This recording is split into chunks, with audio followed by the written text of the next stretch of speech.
वहीं बिहार में उपचुनाव से पहले पोस्टर वार शुरू हो गया है। पोस्टर के जरिए आरजेडी ने बीजेपी पर सियासी हमला किया है। देखिए रिपोर्ट। महागठबंधन की नई सरकार,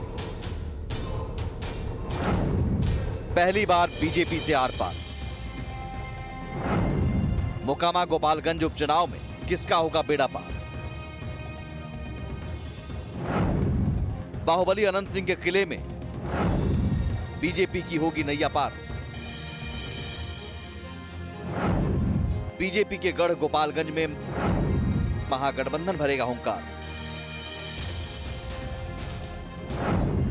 उपचुनाव से पहले शुरू हुआ पोस्टर वॉर। महाभारत के लिए महागठबंधन है तैयार।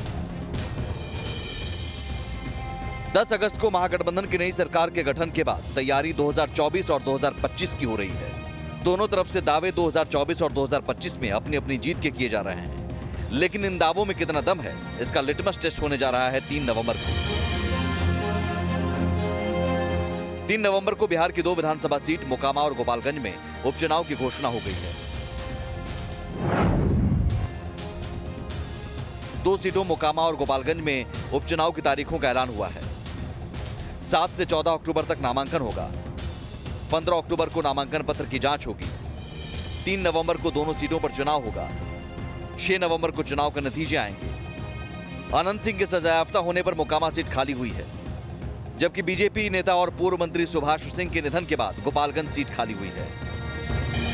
वहीं उपचुनाव की तारीखों की घोषणा के साथ ही बिहार में पोस्टर वॉर शुरू हो गया है। पहले समस्तीपुर के दलसिंह सराय में जेडीयू की ओर से एक पोस्टर से सियासी सरगर्मी बढ़ी थी। अब पटना में आरजेडी की पोस्टर ने एक बार फिर सियासी गलियारे में हलचल मचा दी है। राबड़ी देवी के आवास के बाहर लगे पोस्टर में आरजेडी सुप्रीमो लालू यादव को भगवान विष्णु के रूप में दिखाया गया है। वहीं कृष्ण के रूप में बिहार के डिप्टी सीएम तेजस्वी यादव और अर्जुन की भूमिका में मुख्यमंत्री नीतीश कुमार को दिखाया गया है। कुछ दिनों पहले समस्तीपुर के दलसिंह सराय में भी जेडीयू की ओर से एक पोस्टर लगाया गया था, जिसमें मुख्यमंत्री नीतीश कुमार को अर्जुन और ललन सिंह को कृष्ण के रूप में दिखाया गया था। राजद की तरफ से एक पोस्टर लगाया गया है। इस पोस्टर में आप देख सकते हैं कि किस तरीके से लालू प्रसाद यादव को भगवान विष्णु के विराट रूप के रूप में दिखाया गया है, जिसमें लालू यादव के अलावे अन्य जो उनके चेहरों में जो विरोधी दल के बड़े चेहरे हैं, उन चेहरों की तस्वीर लगाई गई है। और 2024 को लेकर के जिस तरीके से व्यापक महागठबंधन का स्वरूप बनाने का प्रयास किया जा रहा है, वो इस तस्वीर के माध्यम से देख सकते हैं कि लालू यादव भगवान विष्णु के रूप में है और अन्य जो चेहरे हैं वो अन्य राजनीतिक दलों के बड़े चेहरों को उसमें लगाया गया है। जाहिर है महागठबंधन की नई सरकार बनने के बाद मोकामा और गोपालगंज में पहली अग्नि परीक्षा होने जा रही है। 6 नवंबर को उपचुनाव के नतीजों से तय होंगे महागठबंधन बनाम बीजेपी में किसके दावों में कितना दम है। हालांकि चुनौती दोनों सीटों पर दोनों खेमों के सामने है।